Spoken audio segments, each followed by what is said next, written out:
So welcome back everyone. कैसे हो आप सभी लोग? Welcome to day fifth of learning and becoming an web developer. Okay, so हम लोगों ने अभी तक HTML आधा सीखा है और कल मैंने आप लोगों से कहा था ये चीज़ प्रैक्टिस करनी है, इस टाइप की एक पोर्टफोलियो वेबसाइट बनानी थी। राइट, तो होपफुली आप लोगों ने बना ली है। कुछ लोगों ने मुझे इंस्टाग्राम पे शेयर भी किया था, काफ़ी ज़्यादा अच्छा बनाया है आप लोगों ने अभी तक जितना सिखाया है उसके अकॉर्डिंग। और हम लोग आगे सीखेंगे और अपनी नॉलेज को इम्प्रूव करेंगे और हम लोग काफ़ी आगे जाने वाले हैं। Right, so let start. हम लोग स्टार्ट करते हैं अपनी इस जर्नी को। सो देखो, हम लोगों ने कल पोर्टफोलियो वेबसाइट बनाई थी और क्या क्या सीखा था एक बार रिवाइज कर लेते हैं। ये सीखा था हम लोगों ने HTML is not a case sensitive language, है ना। कमेंट सीखे थे हम लोगों ने HTML में, and bold, italic, underline tag, BR tag सीखा था, है ना। इमेज एलिमेंट सीखा था कि कैसे हम लोग अपने वेब पेज में इमेज को डिस्प्ले कराते हैं, एंड लिंक को कैसे हम लोग डिस्प्ले कराते हैं। लिंक के कितने टाइप्स होते हैं? एक होता है रिलेटिव, जो कि डायरेक्टली फ्रॉम इंटरनेट होता है, और दूसरा होता है एब्सोल्यूट, जो कि with in your system exist करता है। ठीक, एंकर टैग होता है। एंकर टैग आप लोगों के लिए जो वेब पेज में आप लोग लिंक लगाते हैं उसके यूज आता है। देन HTML एट्रीब्यूट, जो टैग्स में आप एक्स्ट्रा डेटा इनपुट करते हैं, है ना। एक्स्ट्रा डेटा जितना भी हम लोग इनपुट करते हैं इसको हम लोग एट्रीब्यूट कहते हैं। ठीक, तो इतना तो आप लोगों को समझ में आ गया होगा। अब हम लोग थोड़ा सा आगे बढ़ते हैं। Div element. देखो, अब हम लोग यहाँ से एडवांस HTML पढ़ना स्टार्ट करेंगे। कैसा?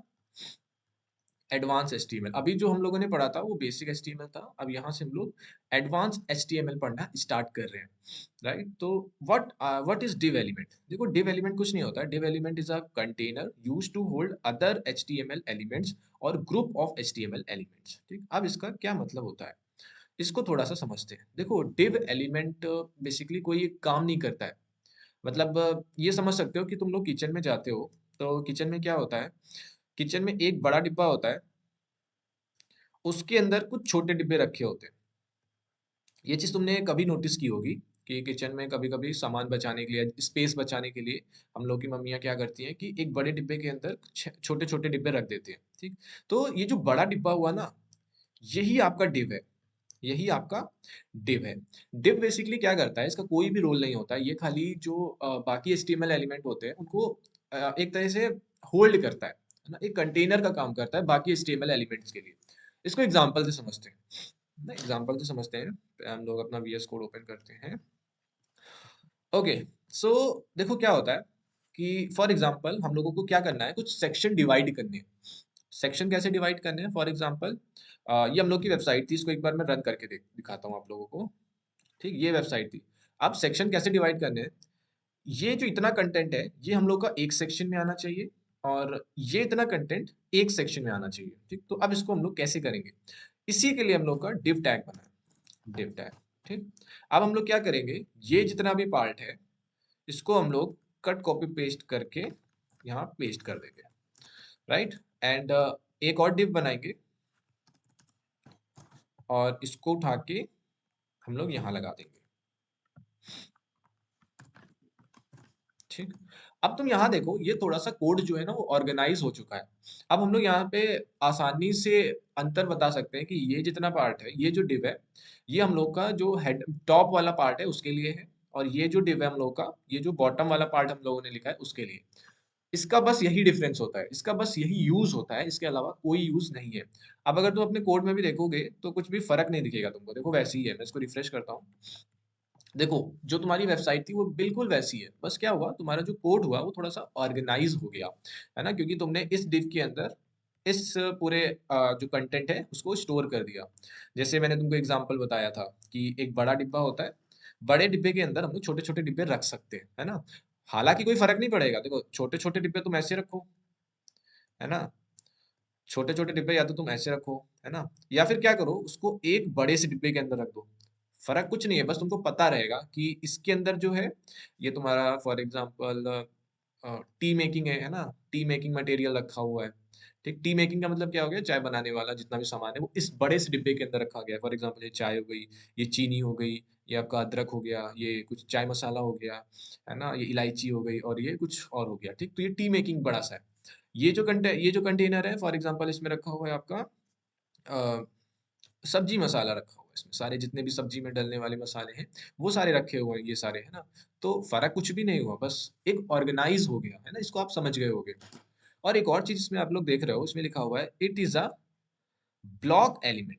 इसका क्या मतलब होता है, it is a block element? देखो यार, ब्लॉक एलिमेंट का मतलब मैं अभी थोड़ी देर में बताता हूँ, ऐसे तुम लोग को समझ में नहीं आएगा। ठीक, अब देखो नेक्स्ट टॉपिक हम लोग देखते हैं। ब्लॉक एलिमेंट जस्ट मैं 1 मिनट के अंदर बता रहा हूँ तुमको, जो नेक्स्ट टॉपिक है उससे तुम लोग समझ जाओगे कि what is the difference between block element, है ना, व्हाट इज ब्लॉक एलिमेंट। ठीक, यहाँ नेक्स्ट जो एलिमेंट है हम लोगों का वो है स्पैन एलिमेंट। स्पैन एलिमेंट क्या करता है?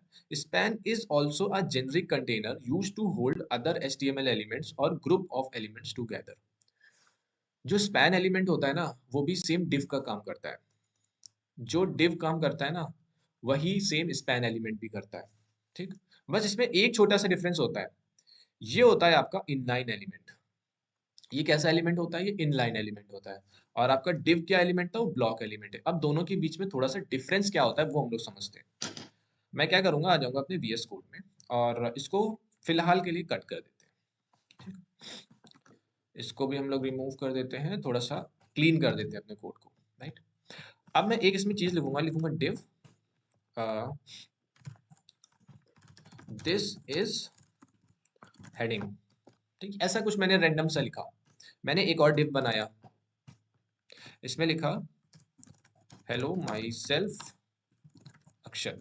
ठीक, ये एक नॉर्मल सा मैंने कंटेंट लिखा जिसमें मैंने 2 डिव का यूज किया है और उसके अंदर मैंने अपना कुछ कुछ कंटेंट लिखा है। अब अगर हम लोग अपनी वेबसाइट में आ जाए तो देखो कि वेबसाइट कुछ इस तरह से दिख रही है अपनी। कैसी? इस तरह की दिख रही है कि यहाँ पे लिखा हुआ है this is heading and next line पे लगा हुआ है हेलो माई सेल्फ अक्षर। हाँ, नॉर्मल है, कोई बात नहीं, ऐसा नॉर्मल सी चीज है। लेकिन अब इसकी जगह हम लोग अगर स्पैन एलिमेंट यूज करें, ठीक, सेम हम लोग क्या करते हैं, स्पैन लिखते हैं और सेम कंटेंट लिखते हैं, दिस इज हेडिंग एंड एक और स्पैन एलिमेंट लेते हैं, इधर लिखते हैं हेलो माई सेल्फ अक्षत। ठीक, अब इसको देखते हैं क्या फर्क आया। ये देखो ये क्या फर्क हुआ। ये जो दिस इज, इसको थोड़ा सा बड़ा कर लेता हूं मैं। देखो अब यहाँ पे क्या हो रहा है कि दिस इज हेडिंग जो लिखा हुआ है और हेलो माई सेल्फ अक्षत है, ये तो तुम लोग समझ गए होगे, ये तो डिव है। लेकिन तुम यहाँ पे देखो, जो मैंने स्पैन टैग से लिखा उसमें किस तरह आ रहा है, this is heading hello my self Akshat. दो डिफरेंट लाइन, दो डिफरेंट स्पैन, दोनों एक ही लाइन में आ रहे हैं, दोनों एक ही लाइन में आ रहे हैं। और यहाँ पे जो 2 डिफरेंट डिव थे वो अलग अलग सेपरेट लाइन में आ रहे थे। ठीक, तो ये होता है difference between block element and inline element. Block element क्या करते हैं, जो 2 ब्लॉक एलिमेंट होते हैं, यहाँ पे आ जाओ, देखो इधर समझो थोड़ा सा, यहाँ पे। ठीक, देखो जो ब्लॉक एलिमेंट होते हैं, अगर हम लोग 2 ब्लॉक एलिमेंट्स लिखेंगे ना, फॉर एग्जांपल एक मैंने लिखा ब्लॉक एलिमेंट, एक ये ब्लॉक एलिमेंट लिखा, है ना, और दूसरा एक और ब्लॉक एलिमेंट लिखा, तो वो जो 2 ब्लॉक एलिमेंट होते हैं वो क्या होता है कि 2 डिफरेंट लाइन में आएंगे। ब्लॉक एलिमेंट हमेशा डिफरेंट लाइन में आते हैं। जैसे मैंने उसमें लिखा था, पहले लिखा डिव और कुछ कंटेंट लिखा और डिव क्लोज कर दिया, फिर दूसरा डिव लिखा, फिर कुछ कंटेंट लिखा और फिर डिव मैंने क्लोज कर दिया। तो तुम देखोगे कि ये जो दोनों, जब आउटपुट आए थे दोनों के, तो डिफरेंट लाइन में आए थे, है ना, दोनों डिफरेंट लाइन में आए थे। और वही इनलाइन एलिमेंट क्या होता है, इनलाइन का यहाँ देखो, इनलाइन और इनलाइन एलिमेंट क्या करते हैं, इनलाइन एलिमेंट एक ही लाइन पे दोनों टेक्स्ट को डिस्प्ले कराते हैं। अगर तुम 2 इनलाइन का यूज करोगे तो वो अलग अलग लाइन में नहीं होंगे, एक ही लाइन में होंगे। जैसे हम लोगों ने स्पैन टैग का यूज किया था और कुछ कंटेंट लिखा और यहाँ पे स्पैन क्लोज हो गया। सेम यहाँ पे भी स्पैन टैग लिखा हम लोगों ने और यहाँ पे स्पैन क्लोज कर दिया। तो ये जो 2 डिफरेंट स्पैन टैग थे, लेकिन वो आए एक ही लाइन पे। जहां पे ये पहला स्पैन टैग खत्म हो गया, ये पहला स्पैन टैग खत्म हो गया, वहीं उसी के जस्ट बाद से जो दूसरा स्पैन टैग है वो स्टार्ट हो गया था। ठीक, तो अब तुमको मेन डिफरेंस पता चल गया होगा कि ब्लॉक एलिमेंट, यहाँ देखो, जो ब्लॉक एलिमेंट होता है और जो इनलाइन एलिमेंट होता है, दोनों में एक डिफरेंस होता है कि ब्लॉक एलिमेंट जो होता है वो डिफरेंट लाइन में होता है। ठीक, और जो इनलाइन एलिमेंट होता है वो सेम लाइन में होता है। ठीक, अब लेकिन ऐसा होता क्यों है ये समझते हैं। है ना? ये तो एक थ्योरेटिकल चीज हो गई समझने के लिए। अब एग्जैक्टली हो क्या रहा है वो समझते हैं। हम लोग आ जाएंगे इधर वेबसाइट में। ठीक। अब वेबसाइट में देखोगे तो मैं क्या करता हूँ, इसको थोड़ा छोटा करता हूँ और इंस्पेक्ट पे आता हूँ। ठीक। अब इंस्पेक्ट में जब मैं इसको इंस्पेक्ट करूंगा, तुम एक चीज देखो कि जब मैं इस डिव टैग में हवर कर रहा हूँ, तो ये देखो पूरी स्पेस कवर कर रहा है। ये देखो, ये जो ब्लू ब्लू लाइन है ना, ब्लू ब्लू लाइन हम लोगों को बताती है कि वो पर्टिकुलर एलिमेंट कितनी स्पेस कवर कर रहा है तुम्हारे वेब पेज के अंदर। अभी के लिए इतना समझ लो, बाकी जब हम लोग बाद में फ्लेक्स बॉक्स और बाकी सारी चीजें पढ़ेंगे तब डिटेल में इसको समझेंगे। अभी के लिए बस इतना समझ लो कि जैसे फॉर एग्जांपल ये जो पहला वाला डिव है, ये वाला देखो, यहाँ पे हम लोग का कोड भी दिख रहा है साइड में। दिस इज हेडिंग, तो ये जैसे ही मैं इसमें हवर कर रहा हूँ तो तुम देख रहे हो ये जो ब्लू ब्लू लाइन दिख रही है तुमको, इसका मतलब है कि ये इतनी स्पेस कवर कर रहा है। जो नेक्स्ट डिव है वो भी इतनी स्पेस कवर कर रहा है, लेकिन जो दूसरा वाला स्पैन टैग है वो सिर्फ उतनी ही स्पेस कवर कर रहा है जितनी उसको नीडेड है। और जो दूसरा स्पैन है वो भी उतनी ही स्पेस कवर कर रहा है जितनी नीडेड है। ठीक। तो ये इसीलिए होता है कि इसको थोड़ा सा और एग्जांपल से समझाता हूँ कि फॉर एग्जांपल इधर समझो थोड़ा। ठीक, यहाँ समझते हैं थोड़ा कि जो तुम्हारा ब्लॉक एलिमेंट हो गया वो क्या करता है कि फॉर एग्जांपल ये वेब पेज है तुम्हारा, ये तुम्हारा वेब पेज है। ठीक। अब अगर तुम्हारे ब्लॉक एलिमेंट को इतनी स्पेस की नीड होगी, फॉर एग्जांपल मैंने लिखा दिस इज, ठीक, तो तुम्हारे ब्लॉक एलिमेंट को कितनी स्पेस है, इतनी स्पेस चाहिए, लेकिन ब्लॉक एलिमेंट कवर कितनी स्पेस करता है, वो कहता है कि मैं पूरी स्पेस कवर कर लूंगा, मेरा थोड़े से कुछ नहीं रहना, मैं पूरी स्पेस कवर कर लूंगा। ठीक। तो ब्लॉक स्पेस क्या करता है कि अपने जितनी भी वेथ होती है अपने साइड वाली पूरी स्पेस कवर कर लेता है, एंड तक, ये बॉर्डर तक पूरी स्पेस कवर कर लेता है। तो अब इसके बॉर्डर में जब ये पूरी स्पेस कवर कर लेगा तो स्पेस ही नहीं बची कोई। जब ये पूरी स्पेस कवर कर लेगा तो स्पेस बची नहीं बची, इसलिए जब हम लोग दूसरा सेकंड डिव लिखते हैं तो वो नेक्स्ट लाइन पे आ जाता है। फॉर एग्जांपल नेक्स्ट लाइन पे हम लोगों ने लिख दिया, फॉर एग्जांपल अक्षत लिख दिया। ठीक। नेक्स्ट लाइन पे हम लोगों ने अक्षर लिख दिया। अब ये जो अक्षत है वो क्या करेगा, ये भी पूरी इतनी स्पेस कवर कर लेगा, मतलब और कोई एलिमेंट और किसी के लिए जगह ही नहीं बची। अब जब जगह ही नहीं रहेगी तो उसके बाद एलिमेंट आ ही नहीं पाएगा। राइट। वहीं जो आपका स्पैन टैग होता है, या मैं कह लूँ इनलाइन वाला होता है, वो क्या होता है, फॉर एग्जाम्पल ये आपका वेब पेज है और थोड़ा सा टेढ़ा बन गया। फॉर एग्जाम्पल वेब पेज है, वेब पेज को इतनी जगह नीडेड है, तो जो इनलाइन एलिमेंट्स होते हैं वो क्या करते हैं, जितनी उनको जगह चाहिए ये सिर्फ उतनी ही रहती है। ये कहते हैं कि भैया मेरी जितनी जगह है मैं उसी में संतुष्ट हूँ, मुझे और एक्स्ट्रा स्पेस नहीं चाहिए। ठीक। अब जब क्या हुआ तो इधर स्पेस बच गई, है ना, इसने तो उतनी ही स्पेस ली जितनी इसको नीडेड थी। अब क्या हुआ, इधर स्पेस बच गई। अब जब स्पेस बच गई तो जब हम लोग सेकंड स्पैन टैग लिखेंगे, यानी सेकंड स्पैन टैग जब लिखेंगे तो स्पेस तो है इधर, तो जब स्पेस है तो ये यहाँ से कंटिन्यू हो जाएगा। तो इसलिए जो स्पैन टैग होता है वो एक के बाद एक कंटिन्यू हो जाता है, और जो ब्लॉक एलिमेंट होता है वो एक लाइन छोड़ के दूसरे लाइन पे होता है। ठीक। इतनी आप लोग ये चीज होपफुली समझ गए होंगे। जैसे ये देखो डिव है, पूरी स्पेस इसने कवर कर ली, अब जब स्पेस कवर कर ली तो दूसरे एलिमेंट के लिए जगह ही नहीं बची, है ना, तो दूसरा एलिमेंट फिर नेक्स्ट लाइन पे आया और दूसरा एलिमेंट है वो भी ब्लॉक एलिमेंट है, तो उसने भी क्या की, पूरी स्पेस कवर कर ली। अब जो स्पैन टैग है वो स्पैन टैग ने उतनी ही स्पेस कवर की जितनी की उसको चाहिए, यानी दिस इज हेडिंग, बस इतनी ही स्पेस चाहिए उसको, तो इसने इतनी ही स्पेस कवर की। बाकी की जो स्पेस है वो बची हुई है, तो जब बाकी की स्पेस बची हुई है तो जो दूसरा एलिमेंट आया उसने कवर कर ली। ठीक। तो इस टाइप से हम लोग जो डिव टैग है और स्पैन टैग है वो यूज करते हैं, और जो ब्लॉक एलिमेंट है और इनलाइन एलिमेंट है, ये उनका डिफरेंस होता है। सो डिव टैग जो होता है, डिव एलिमेंट जो होता है वो ब्लॉक एलिमेंट होता है, एंड जो स्पैन एलिमेंट होता है वो आपका इनलाइन एलिमेंट होता है। ठीक। ये चीजें अच्छे से समझ गए होंगे आप लोग, और एक और एग्जांपल चलो देख लेते हैं। अब हम लोग एक काम करते हैं, अब इसको कट करते हैं, एक चीज देखते हैं कि देखो स्पैन टैग तो उतनी ही स्पेस कवर करेगा ना जितनी उसको चाहिए होगी, तो उसके बाद हम लोग एक डिव टैग लिख सकते हैं, है ना, तो हम लोग इसको कट करके यहाँ पे पेस्ट कर देंगे। ठीक। और इसको मैं अभी के लिए कट कर देता हूँ। ठीक। अब मैं इसको जब देखूंगा वेबसाइट में तो ये भी देखो इस तरह से आ रहा है, मतलब इसको तो कवर करनी चाहिए ना पूरी स्पेस, है ना, ऑब्वियस सी बात है, क्योंकि देखो स्पैन टैग ने तो इतनी ही स्पेस ली, दिस इज हेडिंग, तो उसके बाद कंटिन्यू हो जाना चाहिए था डिव टैग को, hello my name is Akshat, but ये कंटिन्यू नहीं हुआ। इसका क्या रीजन है वो भी मैं बताता हूँ। देखो इसने तो देखो इतनी स्पेस कवर की, ठीक, लेकिन डिव टैग ने नेक्स्ट लाइन से आया। ठीक। डिव टैग नेक्स्ट लाइन से क्यों आया, क्योंकि डिव टैग कहता है कि भैया मुझे पूरी स्पेस चाहिए, इतनी स्पेस भी अगर तुम कवर कर लोगे तब भी मैं नेक्स्ट लाइन पे ही आऊंगा, मुझे कोई फर्क नहीं पड़ता। डिव टैग को शुरुआत से लेके अंत तक जितनी भी आपके मॉनिटर की वेथ है उतनी पूरी चाहिए, डिव टैग ये कहता है ना। और डिव टैग या ब्लॉक एलिमेंट ये कहता है। ठीक, तो ये चीज तुम लोग समझ गए होगे। और इसको अच्छे से जब हम लोग प्रैक्टिस करेंगे आगे और अच्छे अच्छे कॉन्सेप्ट पढ़ेंगे तब तुमको और अच्छे से क्लियर हो जाएगा।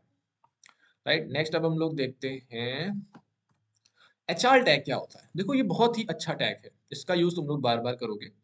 एचआर टैग बेसिकली होता है, यूज होता है एक हॉरिजॉन्टल लाइन, एक हॉरिजॉन्टल रूलर एलिमेंट होता है बेसिकली, मतलब डिवाइडर होता है एक, है ना। अब इसको मैं यूज करके दिखा देता हूँ। अब फॉर एग्जांपल मुझे इन दोनों के बीच में एक सेपरेशन लाइन चाहिए, तो मैं क्या करूंगा, एचआर टैग लगा दूंगा और फिर अपनी वेबसाइट में देखूंगा तो ये देखो एक रूलर लाइन जैसे बन जाती है। जैसे छोटे पे हम लोग करते नहीं थे कि जैसे ही का आंसर खत्म हो गया तो एक लाइन ड्रॉ कर देते थे, तो सेम एचआर भी वही करता है। ठीक, तो ये चीज समझ गए होगे, जो एचआर होता है वो आपका सिर्फ ओपनिंग टैग होता है, इसका कोई भी क्लोजिंग टैग नहीं होता है। ओके, सो नेक्स्ट आते हैं हम लोग, इसका फुल फॉर्म क्या होता है, हॉरिजॉन्टल रूल एलिमेंट। वैसे तो रूलर होना चाहिए बट ठीक है, हॉरिजॉन्टल रूल एलिमेंट। ओके, तो एचआर टैग भी समझ गए होगे तुम लोग। नेक्स्ट अब हम लोग देखेंगे सब और सुपर टैग। यार ये सब और सुपर टैग क्या होता है। तुमने केमिस्ट्री पढ़ी होगी बचपन में, है ना, क्लास 9 10th में, तो उसमें जो इक्वेशंस होती थी वो कुछ इस टाइप की होती थी, H2O। ये जो टू है वो सुपर नंबर होता, मतलब सुपर पोजीशन पे होता था। सुपर पोजीशन यानी जैसे किसी एलिमेंट के ऊपर साइड में ही लिखा होता था। ठीक, और कुछ आपने जैसे लॉगरिदम पढ़ा होगा तो उसमें कुछ इस टाइप से वैल्यू लिखी रहती थी, मैथमेटिक्स में लॉगरिदम होता है। तो जो वैल्यू यहाँ पे नीचे साइड लिखी रहती है ना, उनको हम लोग सब कह देते हैं। ठीक, जो ऊपर लिखी रहती है उनको हम लोग सुप कह देते हैं, सुपर। और जो नीचे लिखी होती है उसको हम लोग सब कह देते हैं। अब हम लोग ये चीज देखेंगे कि हम लोग ये सुपर और सब ये चीज कैसे हम लोग HTML के थ्रू कर सकते हैं। Okay, so let start. हम लोग आएंगे अपने HTML में, इसको कट करेंगे। अब यहाँ पे मैं क्या करूंगा, आप लोगों को H2O लिख के दिखाऊंगा, केमिस्ट्री की इक्वेशन। तो मैं लिखूंगा पहले H, देन मैं लिखूंगा एच, लिख दिया यहाँ पे, सुप लिखा। और सुप ओपनिंग एंड क्लोजिंग होता है, यहाँ पे बीच में हम लोग टू लिखेंगे और यहाँ पे ओ लिख देंगे। ठीक, तो ये क्या हो गया, ये H2O हो गया। अब हम लोग वेबसाइट में जाके देखें तो ये देखो, ये H2O हो गया। राइट, तो आप लोग को समझ में आ गया होगा कैसे हम लोग सुप और सब का यूज करते हैं। एंड अगर हम लोग को सब लिखना होगा यानी नीचे, तो फॉर एग्जांपल लॉगरिथम में होता है लॉग सब और 10। ठीक, ये भी ओपनिंग एंड क्लोजिंग होता है। और ये देखो इसमें जो आपका लॉग है वो 10 नीचे आ रहा है लिख के। अगर मैं इसको कमेंट आउट कर दूं तो ये देखो जो 10 है वो नीचे लिख के आ रहा है इसके, जैसे लॉगरिथम में लिखा होता है एग्जैक्टली उसी तरह से। तो इस तरह से तुम केमिस्ट्री की इक्वेशन और बाकी सारी चीजें कर सकते हो। Okay, got it. For example तुमको और कुछ लिखना है ना, and then plus water plus, और हम लोग क्या ऐड कर सकते हैं, HO2, चलो ऐड कर दिया HO। एंड देन टू लिखना है तो टू कैसे लिखेंगे हम लोग, सुप और टू। ठीक, अब हम लोग आएंगे अपनी वेबसाइट में, देखो इस तरह से हम लोग पूरी केमिस्ट्री की इक्वेशन लिख सकते हैं यहाँ पे। ओके, सो इसको भी ट्राई करके देखना, काफी इंटरेस्टिंग चीज है। सिंटैक्स इसका मैं बता दिया है, इसका भी ओपनिंग एंड क्लोजिंग टैग होता है सुप। और यहाँ पे अगर जो भी नंबर लिखना हो तो वो नीचे आ जाएगा। ठीक, सब मतलब नीचे, एंड सुप मतलब यानी सुपर, सुपर मतलब ऊपर, है ना। तो ये इसके सिंटैक्स होते हैं, आप लोग देख सकते हैं, प्रैक्टिस कर सकते हैं, काफी इजी चीज है। प्रैक्टिस, प्रैक्टिस काफी ज्यादा इंपॉर्टेंट है लाइफ में आगे बढ़ने के लिए। तो तुमको देखो प्रैक्टिस में क्या करना है, जो पोर्टफोलियो वेबसाइट दी थी मैंने पिछले बनाने के लिए, ये जो मैंने पोर्टफोलियो वेबसाइट दी थी बनाने के लिए, उसमें तुमको अभी तक के पढ़ाए गए जितने भी न्यू फीचर्स है उनको ऐड ऑन करना है। जैसे कि जैसे कि तुमको उसमें डिव एलिमेंट को ऐड करना है, उसमें तुमको स्पैन एलिमेंट ऐड करना है, उसमें तुमको एचआर टैग यानी जो हॉरिजॉन्टल लाइन होती है वो ऐड करना है ना। हॉरिजॉन्टल लाइन कैसे ऐड कर सकते हो, ये जैसे तुम्हारी पोर्टफोलियो वेबसाइट है, तो यहाँ पे क्या कर सकते हो, यहाँ पे तुम्हारा हेडिंग लिखी हुई, हेडिंग के बाद तुमने क्या किया, एक लाइन ड्रॉ कर दी, फिर यहाँ से पैराग्राफ लिख दिया। ठीक, पैराग्राफ के बाद फिर एक लाइन ड्रॉ कर दी, है ना। देन यहाँ पे हॉबीज आ गई, है ना, फिर लाइन ड्रॉ कर दी ऐसे लंबी सी हॉरिजॉन्टल लाइन, है ना। तो इस टाइप का यूज करके तुम अपनी वेबसाइट बना सकते हो, मॉडिफाई कर सकते हो। एंड सब एंड सुपर का यूज कर सकते हो अगर कहीं यूज हो रहा हो तो। ठीक, सो इस चीज को प्रैक्टिस करना, ये आप लोगों का होमवर्क है। एंड एक बहुत ही ज़्यादा इम्पोर्टेंट चीज़ मैं आप लोगों के साथ शेयर करने जा रहा हूँ, और मैंने सोचा है कि अगले 2 ईयर तक मेरा टारगेट है कि मैं पूरा एआई का जो कंटेंट है वो अपलोड कर दूंगा यूट्यूब चैनल पे, कि आप लोग कैसे एक एआई इंजीनियर बन सकते हैं। हम लोग उसी रास्ते पे चल रहे हैं। हम लोग पहले क्या सीखेंगे? डेवलपमेंट। क्या सीख रहे हैं? डेवलपमेंट। ठीक, जैसे कि वेब डेवलपमेंट अभी हम लोग सीख रहे हैं। देन उसके बाद हम लोग क्या सीखेंगे? डीएसए। ठीक, रास्ते में एआई के ही चल रहे हैं, लेकिन ये सारी चीजें बहुत ही ज्यादा इंपॉर्टेंट है। डीएसए सीखेंगे। डीएसए किससे सीखेंगे? मोस्ट प्रोबेबली जावा से। ठीक, जावा से हम लोग डीएसए सीखेंगे। नंबर थर्ड हम लोग सीखने वाले हैं आपका डेटा साइंस। डेटा साइंस सीखेंगे क्योंकि ये भी एआई के रास्ते में आता है। ठीक, डेटा साइंस सीखेंगे। और वैसे डेटा साइंस नहीं, रुको एक मिनट, डेटा साइंस नहीं सीखेंगे। उसके पहले एक बहुत ही ज्यादा इंपॉर्टेंट चीज आती है। नंबर थर्ड पे हम लोग सीखेंगे एमएल। एमएल सब लोग समझ गए होंगे, मशीन लर्निंग। ठीक, मशीन लर्निंग, है ना। वैसे मेरी राइटिंग अच्छी है, लेकिन इसमें थोड़ा सा खराब हो जाती है। मशीन लर्निंग के बाद हम लोग डेटा साइंस सीखेंगे। एंड डेटा साइंस के बाद हम लोग सीखने वाले हैं आपका आर्टिफिशियल इंटेलिजेंस के जो मेजर कॉन्सेप्ट्स होते हैं वो। इसके साथ मैंने एक और चीज सोचा है कि डीएसए के साथ साथ हम लोग सिस्टम डिजाइन भी कर रहे होंगे। सिस्टम डिज़ाइन जिसको नहीं पता है क्या होता है, ये इम्पोर्टेंट चीज़ है। बेसिकली सिस्टम डिज़ाइन हम लोग के जो बड़े-बड़े कॉम्प्लेक्स कॉम्प्लेक्स वेबसाइट्स होती हैं और प्रोग्राम्स होते हैं, उनको हैंडल करने के यूज़ आता है।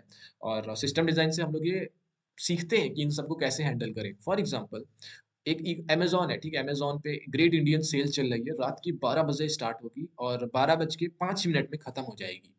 अब तुम एक चीज़ सोचो, इस 5 मिनट में कितना ज़्यादा ट्रैफ़िक आएगा उस वेबसाइट में। तो इस ट्रैफ़िक को कैसे हैंडल करना है और कैसे इस ट्रैफ़िक के जितने भी ऑर्डर हैं उनको प्रोसेस करना है, ये सारी चीज़ें होंगी हम लोग सीखते हैं सिस्टम डिज़ाइन में, राइट? तो सिस्टम डिज़ाइन इसलिए काफ़ी ज़्यादा इम्पोर्टेंट भी होता है।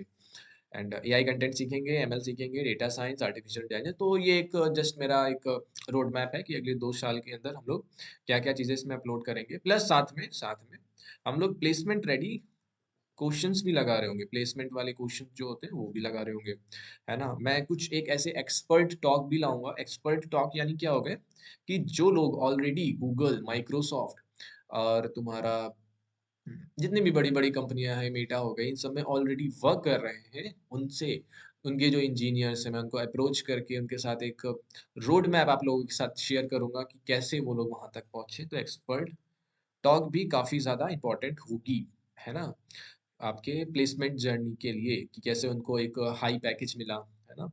और बहुत कुछ आने वाला है, बहुत कुछ मैंने सोच के रखा है और धीरे धीरे करके आएगा। अभी फिलहाल डेवलपमेंट में फोकस करो, और डेवलपमेंट में फोकस करो और डेवलपमेंट को मास्टर करो। फिर डीएसए करते हैं हम लोग, and then system design, machine learning, data science और बहुत सारी चीजें करने वाले हैं आगे आने वाले 2 सालों में। सो बस इसी तरह मेहनत करते रहो और अटेंडेंस लगाना मत भूलना अपनी। और आज के लिए बस इतना ही, मिलते हैं अपने नेक्स्ट वीडियो में।